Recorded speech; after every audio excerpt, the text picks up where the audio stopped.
Right, here's a topic that's interesting, but to some people it might be controversial. I don't think it's actually controversial if you listen to the way I'm going to describe it. If you know the whole angle, perfect. Like obviously the reason why I've sort of stayed generally, Janko, away from the whole like 6-man rotation topic because it wasn't real before. Like I knew behind the scenes Astralis wasn't doing it for that. They were doing it because, as you say, they knew people would leave on sick leave. They knew people potentially might not even return to the team. I've hinted at it before. There was at least one Astralis player was straight up willing to join another team if they'd have paid the right amount. So like it was essentially they were just doing PR. It was optics, to make it look like no, it's our choice that this is another real play. Like they were just kind of being silly beggars. But now that Vitality did it and actually like won tournaments and did it for real, I have to consider it as something of a real thing. But here's what I want to ask.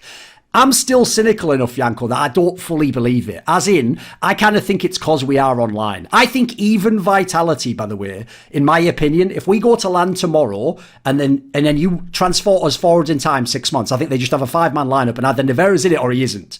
Like, I think one of the reasons these teams are also doing it is because at the moment, listen, sure, Vitality isn't playing like throwaway games. These are still like championships and they're in the finals and stuff. But it's a way of also not having to do what, in my opinion, is very dangerous, which is what Moses' team did. Like bring in a player like Grim. That guy looked amazing, but we've only seen him online. I've never seen him play an IEM Katowice quarterfinal. So the problem is, I know in that case, they removed the player that was reasonable too, but let's imagine, I'll just do a hypothetical. Let's imagine that move happened now and it was like Twists you're replacing. So a guy that was a monster online, but now he's doing bad online, and you replace him with a guy who's like an up-and-comer, but his reputation is mainly built online. The concern for me then, obviously, is what happens when we go to LAN in that setting. Like, what if that guy fails immediately? But the problem is I'm Team Liquid. I can't afford to fail. I have to succeed eventually. I can't have 5 tournaments in a row where I'm last place. So I think cynically, some of these orgs are also doing it to be like, right, we're going to slowly transition this guy. We're going to sort of test that he fits our... Basically, it's like a trial, but just live, if you know. Like, I know it's a bit of an out there theory, but I personally think that's what they're doing. Because I would just go the other way. If it's real, and Vitality is doing a real 6-man lineup, and Astralis, who conveniently, after everyone called them out after Vitality had already been doing it, magically just started playing Bobsky on one map. So if these teams really are doing 6-man rotations and there's a benefit, then if anything, aren't teams like G2 morons for Cotton Jacks, or, the teams that cut the 6th player, like, shouldn't they keep someone around? What do you think on this topic, Janko? Are you cynical enough to be in my camp, or do you think it's real? No, I'm somewhere in between, right? I think, for example, well, the thing you need to include as well is, the logistics of it, switching a player on LAN in between maps. So does he just sit in the same PC, right? So he needs to put his gear in, settings, right, really quickly. Of course, the SSD comes in, but the monitor settings, do you let him warm up, or is he warming up during the map, right? While they're playing the first map, he's just DMing, or is he watching the game, right? Like, there's all this stuff you need to figure out. But let's say you figure all this out. I think, for example, Vitality brings all 6 players to the tournament.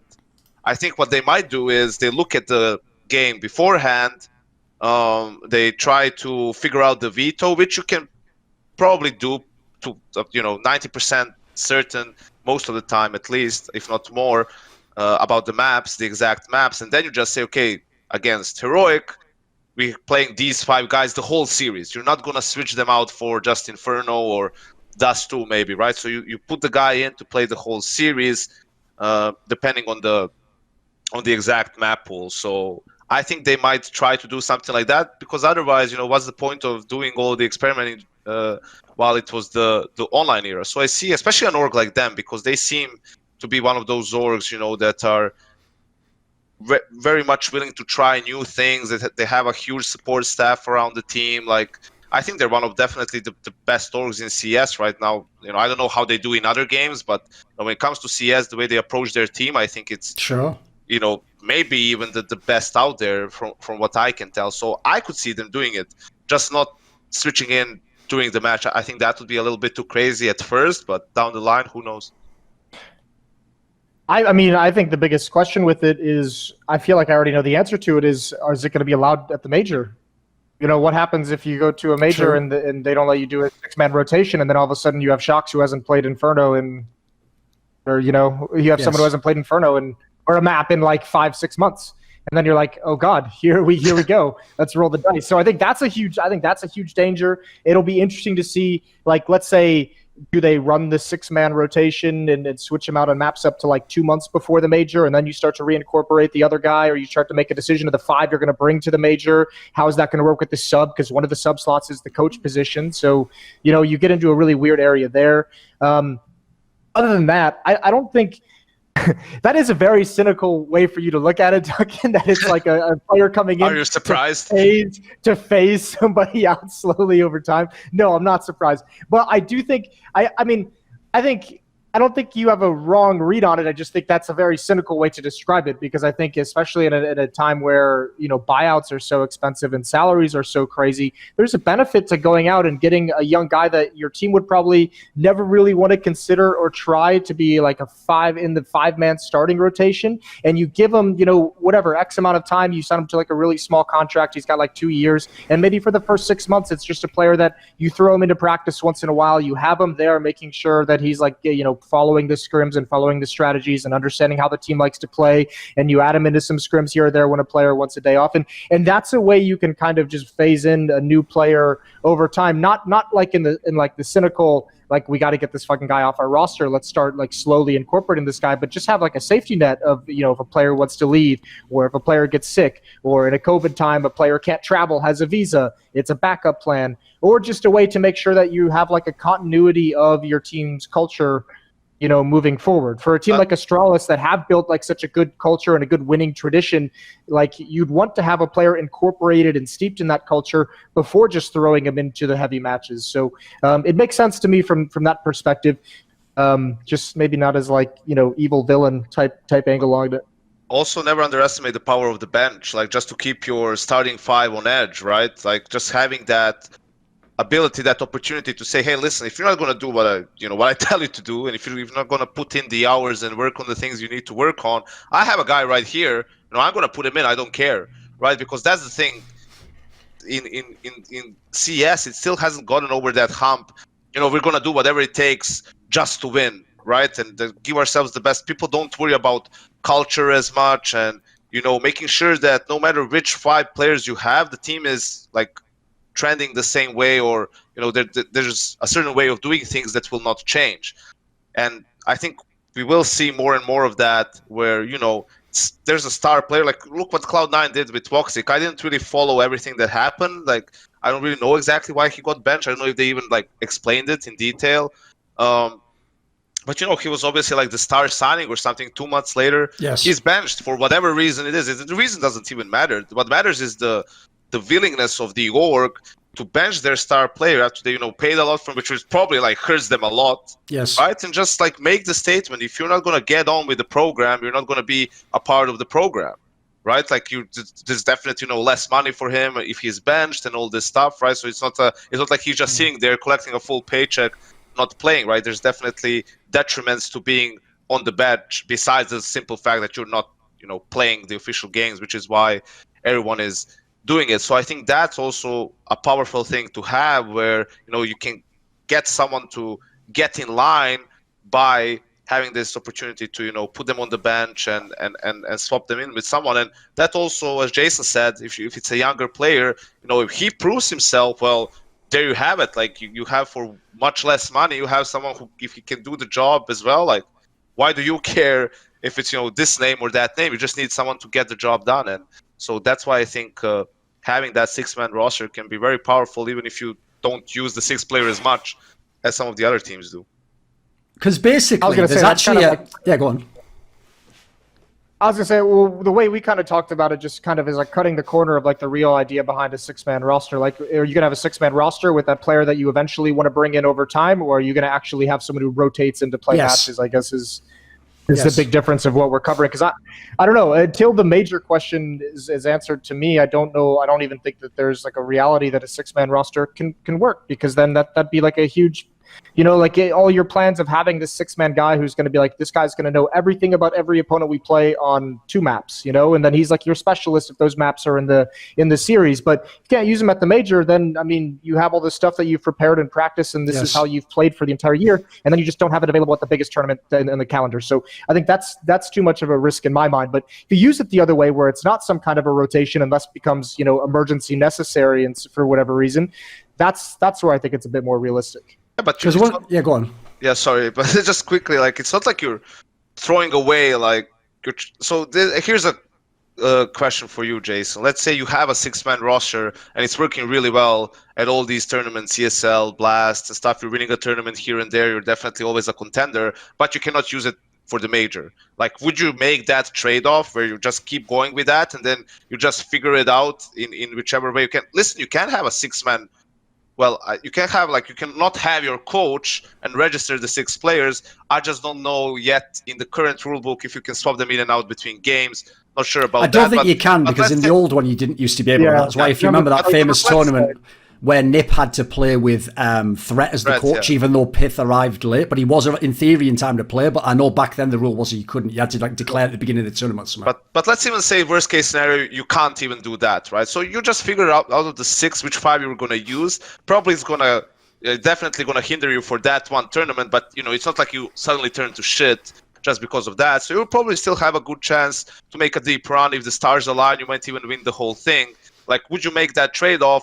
Or would you just, because of the majors, just keep, like, just pick out 5 and stick with the 5 throughout the whole year, even though it means, you know, you might be weaker in some of these other, you know, third-party tournaments? Yeah, basically, would you do it in the short term for the benefit, or would you, like, play for the longer term one, like winning the major? Yeah, that makes sense. Basically, what I was going to say was this. One of the reasons I'm cynical, Moses, is because I actually have as with a lot of topics in esports, because I actually am in multiple other esports, and oftentimes they're drastically different how they deal with things. It's a bit like how I always told people fucking that, like, double elim would be awesome, and people were like, but would it though? But how would it work? It's like, man, I've watched like Dota and even original CS for years. Like, I've already seen how all the scenarios play out. So similarly, the precedent for where this has happened actually is in League of Legends, and particularly actually in the LCS, because in North America obviously have a lot of money in League of Legends, where what they would typically do if they had subs in that game, because in theory in that game in particular, because you can literally play different champions, and like this guy might be good at these ones and the other at a different style. That's even a game which almost like implies you should try and get a sub if you can, so you could actually switch up your entire playing style, more extreme than you would in CS, you know, the guy's playing a spot or whatever. But basically it tended to go like this. The problem was, just like we have now in CS, which is if you wanted a real 6-man rotation, you need that 6-man to actually be good enough that on the other map he essentially is a starter. So he essentially needs to be good enough to be a starter for your team, but somehow will only play a couple of maps or half the map. I don't know how you'd manage it, because obviously in the future people imply you wouldn't just do one for one player. Maybe you'd do a couple of players and there'd be a rotation, you know, like the old school attempts. And the problem is this, because you could never get a player like that, because let's face it, he would just go and join another team in the same league and just be a starter for a lesser team, or get more money by being a starter. What you tend to do is bring in inexperienced players like the Neveras of the world, etc. You bring them in, and what you do is, first of all, it's a great PR shield, because you're not really removing the guy that you're thinking about maybe removing, or you're thinking it's his last year. You sort of like, he plays some of the games, and then you just bring the other guy in occasionally, and so a fan can even still be a fan of like the old school player, but be like, oh yeah, like cool to see this new guy rising. But then basically, at the end of the year, right, these players never stay, because it goes like this. Either they proved they were good enough to be a starter, and now you either must offer them the starter spot, or cleverly you'll just sell them to someone else, that you sell them for money. It's what you could do. It's what I, in my opinion, think the Astralis will inevitably do with Bobski if they keep the original 5. They'll just sell him this year to someone else for good money, maybe even in the next couple of months. Or you go the other route and he is good enough, in which case you kick your old guy and you just put this guy in. And the best thing is, now there's no like hard cut point where it's like you're replacing double lift and people are like, holy fuck, like unless you're basically like the best in the region, you're just going to instantly be a failure. Like, no, you've had, you know, people have gotten used to the idea that like you could have potential, you have worked in the team. So basically from other games, it just tends to be the way, because the problem I have is this. The two examples of it in theory working, and I'll say in theory because these teams have won tournaments, so I'll give them the credit for the sake of the example that Astralis and Vitality are really doing the 6-man rotation. Here's the problem. Online, maybe people can be cool with it. Maybe people can smile and go, maybe Bobski can really believe he won all those championships. As opposed to, I know one of them, for example, he came in on Nuke and got like fucking like, I don't know, 10 frags or something. Like, so I don't know how he then goes, yeah, we are the champion. Like, you know, mate, like you didn't really win that. So my problem is this. That might be all well and good online, but if Nevera really is good, and by the way, his potential looks great, if Bobski is as good as he looked in Mad Lions, let's say they're at IEM Katowice in a future year, right? And it's the final, and you can sub people in Yanko, and it's map 3 of a best of 5. In comes Bobski, and you know what, mate? He frags out 28 frags on Nuke. He's carrying the CT side, and then Zonic goes, great job. Back to the bench. We're going to play map 5 now. Like, who the fuck would agree to that? Yeah. Like, if I'm good enough to get in that position, I'll only do that in the short term, you know. I might do that for a few months. Listen, maybe if it's an extreme one like Nevera, where he sort of like hadn't like made it through to the top, maybe I'd last like 6 months, a year. But that can't be a long-term solution, really, I think. But this happened in one of the Vitality games. I don't know if it was a grand final or something like that. First map, Misuta plays, I think it was Vertigo, and he has like over 30 kills, and they just bang out the other team. And then he gets swapped out for the second map, right? And they lose the second map, which is like the map he usually never plays for them.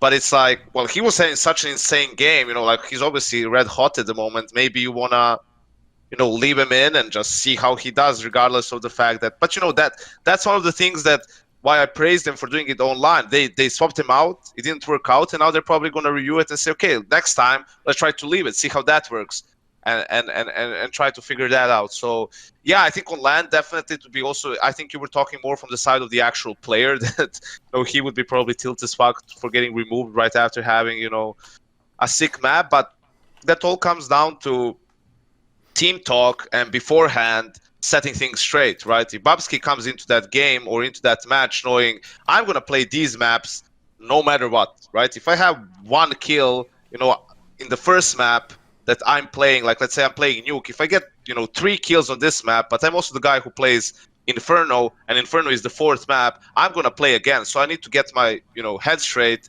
if I need to come in, that I'm gonna do better and actually, you know, be useful for my team. Or if it's the other way around, you know, okay, if I have a good game, no matter the map, I might keep playing, or if I have a bad one, I might not get like subbed in for the next map. But I like the first one better, where beforehand, you know, we're gonna use you on these maps. No matter what, be prepared, be ready if it comes to that, if we end up playing it, you know, to perform, and that's it.